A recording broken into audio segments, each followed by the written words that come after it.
पति पत्नी में जब भी वाद वाद होता है, जब भी पत्नी अपने पति से अलग होती है, घर छोड़ के चली जाती है मायके या कहीं और जाकर के रहने लगती है, तो सबसे पहले वो केस करती है अपने पति व ससुराल वालों के ऊपर 498A का, जो कि अब 30 जून से पूरी तरह से ये समाप्त हो जाएगा। और जो नया कानून आ रहा है भारतीय न्याय संहिता 2023, उसमें जो धारा 85 है, उसके तहत 1 जुलाई से जो महिलाएं 498A का केस करती थी, वो अब धारा 85 के अंतर्गत केस कर सकती हैं। यानी कि अगर 1 जुलाई से अगर किसी के घर में, किसी महिला के घर में उसका पति या उसके घर वाले किसी तरह से प्रताड़ित करते हैं, तो वो नई धारा 85 के तहत केस कर सकती हैं और न्याय प्राप्त कर सकती हैं। तो आज हम इसी विषय में आपसे विस्तारपूर्वक चर्चा करने वाले हैं कि जो नया कानून आया है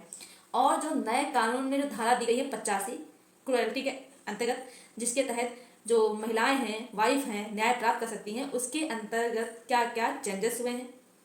और पुराने जो कानून था, पुराने कानून के अंतर्गत जो धारा थी 498, उसमें क्या था और अब में क्या अंतर है, तो इसके बारे में हम विस्तारपूर्वक आप लोगों से चर्चा करने वाले हैं। तो पूरी जानकारी के लिए आप मेरे साथ वीडियो में लास्ट तक जरूर बने रहिएगा। आपको करना क्या है कि ये आपका ही चैनल है, आप अगर नए हैं, वीडियो को पहली बार देख रहे हैं, तो चैनल को सब्सक्राइब जरूर कर दें, साथ में बेल आइकन को जरूर दबा दें, जिससे कि हम जो भी नई अपडेट डालें उसका नोटिफिकेशन आपके पास आता रहे और आप जानकारी प्राप्त करते रहें। नमस्कार दोस्तों, मैं एडवोकेट दिव्या, आपका मेरे इस यूट्यूब चैनल में स्वागत है। तो अब हम बात करने वाले हैं जो आईपीसी की धारा 498A है, इसका प्रयोग महिलाएं सिर्फ 30 जून तक ही कर सकती हैं। इसके बाद जब 1 जुलाई आएगा, 1 जुलाई से अगर कोई पीड़ित महिला है या पीड़ित पत्नी है, वो जो नया कानून है भारतीय न्याय संहिता 2023, उसके अंतर्गत जो धारा दी गई है 85, तो जो 498A के तहत केस करती थी महिलाएं, वो अब नए जो कानून नया आया है उसके अंतर्गत जो धारा दी गई है 85, उसके तहत ही केस कर सकती है। तो जो नया कानून है उसके अंतर्गत जो धारा दी गई है 85, उसमें सजा का क्या प्रावधान है, तो आपको बता दें कि जो धारा 85 है उसके अंतर्गत बताया गया है कि अगर किसी महिला के साथ क्रूएल्टी होती है शारीरिक या मानसिक रूप से, तो उसे 3 वर्ष तक का कारावास और जुर्माने से दंडित किया जा सकता है। 3 वर्ष तक का कारावास मतलब ये नहीं है कि 3 वर्ष का ही कारावास मिलेगा आपको। 3 वर्ष तक का मतलब 3 साल तक का भी हो सकता है और 3 साल से कम का भी हो सकता है, और किसी किसी में ये होता है कि कारावास या फिर जुर्माना। लेकिन इसमें एक बात ये कही गई है कि 3 वर्ष तक का कारावास और जुर्माने से भी दंडित किया जा सकता है। यानी कि जो सजा है वो तो मिलेगी ही, साथ में जुर्माना भी देना पड़ सकता है। तो आपको दूसरी बात बता दें कि जो 498A का यानी जो केस किया जाता था और जो नई धारा आई है 85, उसके अंतर्गत जो क्रुएल्टी का केस किया जाता है, उसको जो फर्स्ट क्लास मजिस्ट्रेट होते हैं वो देखेंगे, और ये नॉट कंपाउंडेड है और नॉट बेलेबल है। तो आपको बता दें कि इसमें बेल नहीं मिलेगी और इसमें कोई भी ऐसा नहीं है कि कोई भी केस कर देगा। आपको अगर केस करना है तो सबसे पहले कोर्ट में जाने से पहले, केस करने के पहले आपस में बैठ करके मशवरा जरूर ले लेना चाहिए,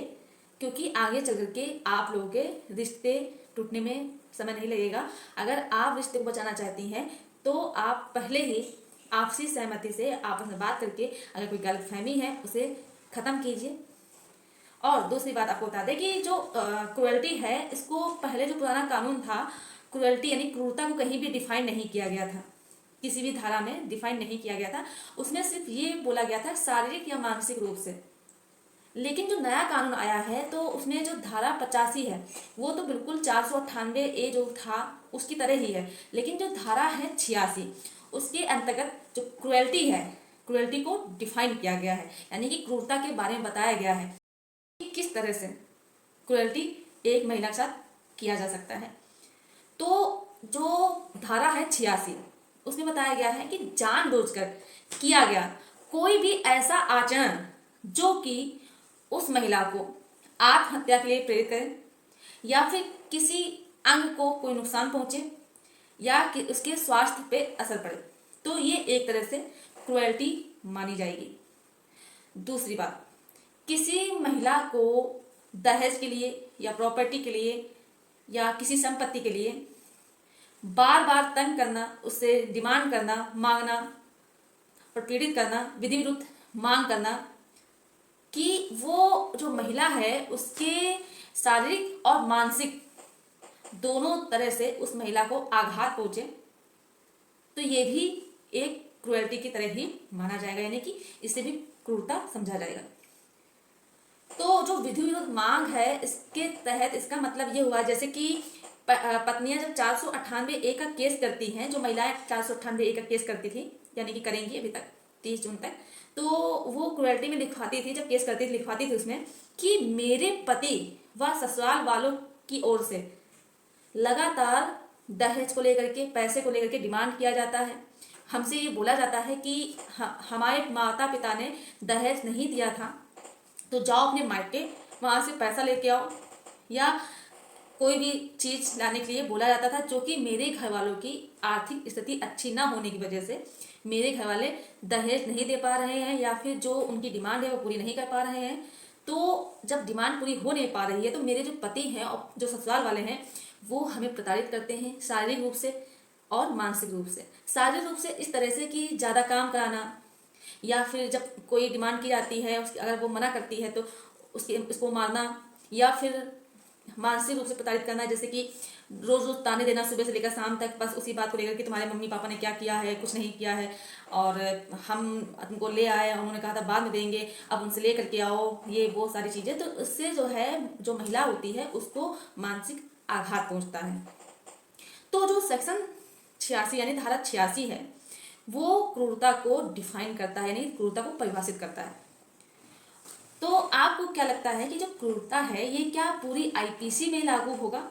तो आपको बता दें, इसमें ये बताया गया है कि जो धारा 85 है क्रूरता को लेकर के, जो धारा 85 बनाई गई है कि किसी महिला को शारीरिक या मानसिक रूप से प्रताड़ित अगर किया जाता है तो उसे ये सजा मिलेगी। तो ये जो धारा 86 है वो जो 85 है धारा, उसके अंतर्गत क्रूरता है, उसी के लिए ये धारा 86 बनाई गई है कि इस तरह से अगर कोई पुरुष महिला को प्रताड़ित करता है, परेशान करता है, तो वो धारा 85 के अंतर्गत आएगा। तो इसमें साफ साफ क्रूरता को परिभाषित किया गया है, जो कि पुराने कानून में परिभाषित नहीं किया गया था। तो आपको अच्छे से ये बात समझ में आ गई होगी। ऐसे ही आप अगर नई नई जानकारी चाहते हैं